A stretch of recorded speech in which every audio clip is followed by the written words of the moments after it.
Berjumpa kembali dengan saya Diden Handayani, mahasiswi farmasi Universitas Binawan Jakarta. Pada kesempatan kali ini saya akan mereview episode 7 tentang serial drama Jepang yang berjudul Unsung Cinderella Midori The Hospital Pharmacist, yang dibintangi oleh Midori yang diperankan oleh aktris yang bernama Satomi Ishihara. Serial ini dirilis pada 16 Juli 2020 dan sedang tayang di Fuji TV. Serial ini menceritakan tentang bagaimana pekerjaan seorang farmasi klinis dan para apoteker bekerja di instalasi farmasi rumah sakit.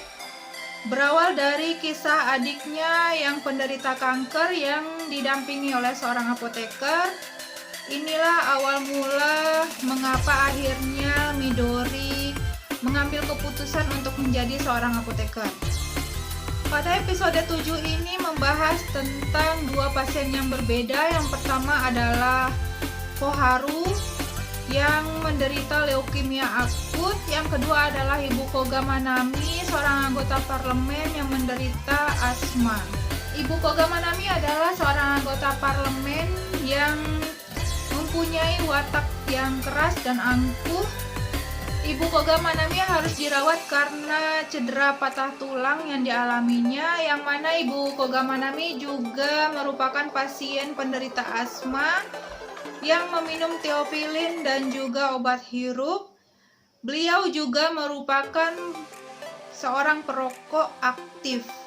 Sebagaimana kegiatan rutin di instalasi farmasi rumah sakit, setiap pagi para farmasis atau apoteker akan melakukan briefing, yang mana pada instalasi farmasi rumah sakit Yorozu, koordinatornya dikepalai oleh Ibu Handa, yang mana Ibu Handa pada kesempatan saat itu sedang membahas kekurangan tenaga kerja dan menginginkan adanya penambahan robot oleh anggaran rumah sakit.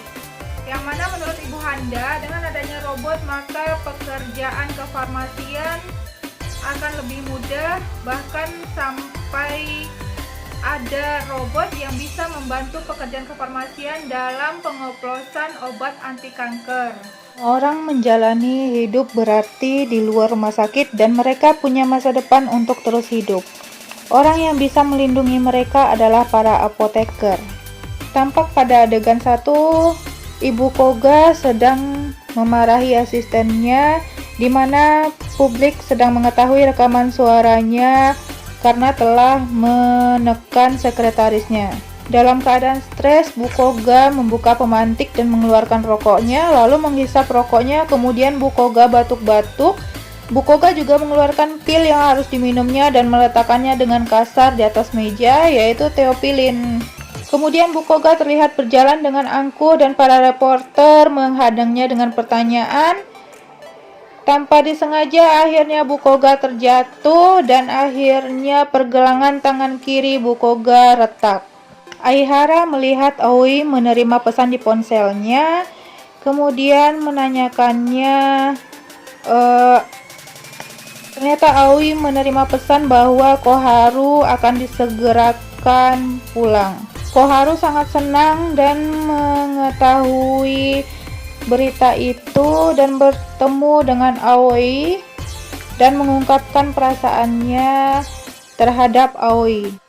Aoi tampak tidak begitu yakin bahwa Koharu itu bisa pulang, namun Koharu meyakinkan Aoi dan mengatakan ini cukup mudah, termasuk saat kali pertama aku dirawat di rumah sakit. Aku sudah dirawat di rumah sakit selama lebih dari 3 tahun.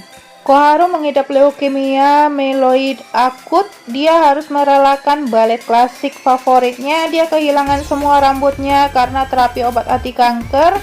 Awalnya dia sangat kesal, dia mengalami depresi di depan Aoi.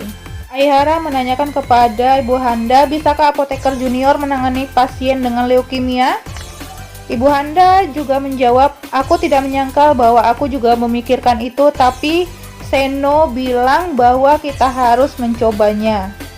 Yang akhirnya Seno dan juga Aoi banyak berbincang dan membahas tentang obat anti kanker dan perawatannya.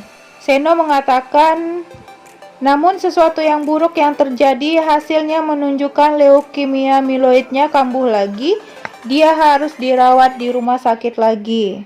Namun Koharu hanya bisa pasrah dengan keadaannya, dan Koharu mencoba untuk menghibur dirinya dengan bercengkrama kepada Aoi, "Kamu harus merawatku lagi mulai hari ini."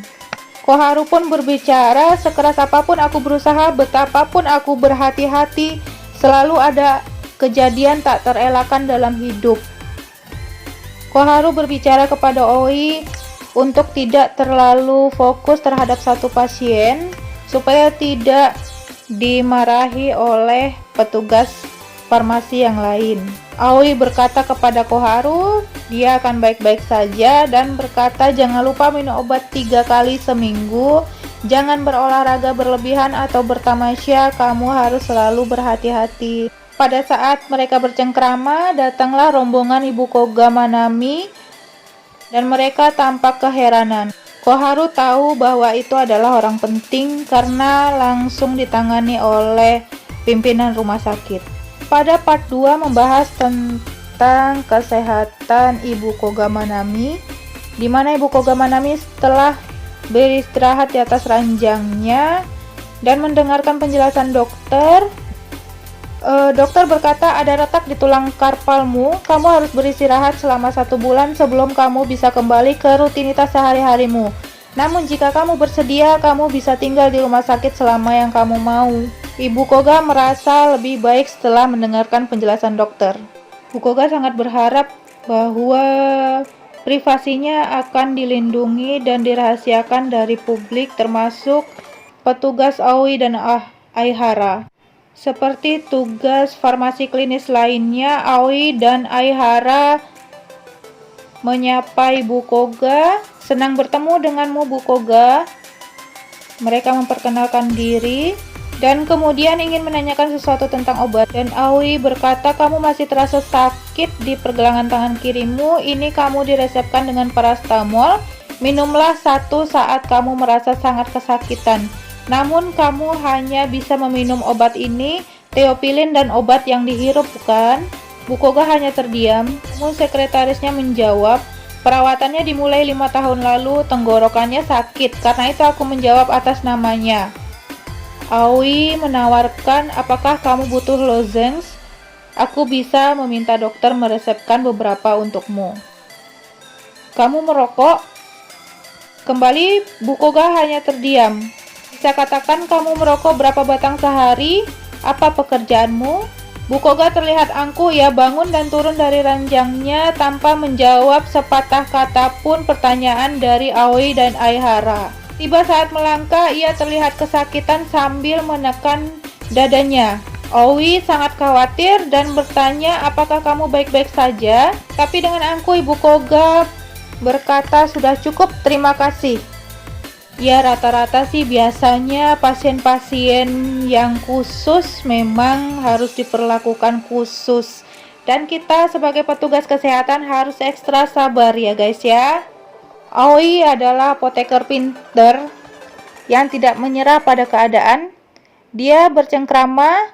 "Baru saja kulihat Bu Koga menekan dadanya sambil kesakitan," dan kemudian Aihara menimpalkan, "Bukankah itu karena asma?" Aoi menimpal balik, dia juga terlihat seperti tidak bisa berdiri dengan benar. Aoi tidak menyerah begitu saja, dia melihat ke layar komputer tentang rekam medis Ibu Koga. Terlepas dari keluhan yang dialami Ibu Koga, akhirnya Aoi meminta kepada dokter yang bertanggung jawab untuk melakukan tindakan yang lebih intens untuk memeriksakan kesehatan Ibu Koga. Namun, sang dokter penanggung jawab menolak untuk melakukan tindakan karena menurutnya pasiennya baik-baik saja dan hanya mengalami cedera pada pergelangan tangan. Ternyata pada kesempatan lain, Karya sedang mempelajari tentang obat anti kanker dan membaca bahwa UGT1A7 merupakan semacam enzim yang terlibat dalam metabolisme obat anti kanker. Ini merupakan pengobatan khusus untuk mencegah efek samping yang parah. Dan pengobatan ini dilakukan untuk Koharu. Pengobatan yang dilakukan untuk Koharu sangat berhasil sehingga Koharu bisa dipulangkan dari rumah sakit dan menikmati kehidupannya dia sebagaimana manusia normal lainnya. Aoi berhasil membujuk sang dokter untuk mengadakan pemeriksaan lebih intens terhadap kondisi Bukoga dan mengajak Bukoga berbicara atau konseling dan memberikan informasi bahwa Bukoga keracunan teofilis. Laporan menunjukkan bahwa densitas teofilis meningkat. Teofilin yang diminum Ibu Koga untuk mengendalikan asma bisa mempercepat metabolismenya jika dia merokok. Rumah sakit sebelumnya meresepkan obat ini dan menaikkan dosis karena kebiasaan merokok. Namun, Bu Koga tidak memberitahu bahwa dia telah mengurangi merokok, sehingga metabolismenya melambat karena overdosis teofilin dalam darah dan akan menjadi semacam racun. Akhirnya Ibu Koga sangat senang akan hasilnya bahwa dia tidak mengidap suatu penyakit yang serius dan dia sangat bersemangat dengan hasilnya dan ingin menikmati kehidupan dan lebih fokus lagi terhadap kesehatan. Dari review episode 7 ini kita bisa mengambil kesimpulan terutama kepada para petugas kesehatan yang mana kita harus lebih detail menanyakan informasi kepada pasien tentang gejala yang mereka alami. Yang kedua, pengalaman yang bisa diambil adalah untuk seorang apoteker atau farmasi klinis, kita tidak boleh menyerah terhadap rekam medis pasien dengan pengobatan yang ada sebelumnya. Bisa saja gejala yang sedang dialami pasien ditimbulkan oleh efek samping obat sebelumnya. Kesimpulan yang ketiga adalah bahwa kita sebagai pasien harus jujur terhadap pertanyaan yang diajukan oleh para petugas kesehatan, yang mana juga tujuannya untuk mendapatkan pengobatan yang maksimal untuk kesehatan kita masing-masing. Demikianlah review ini saya bawakan, semoga bisa bermanfaat bagi kita. Sampai jumpa.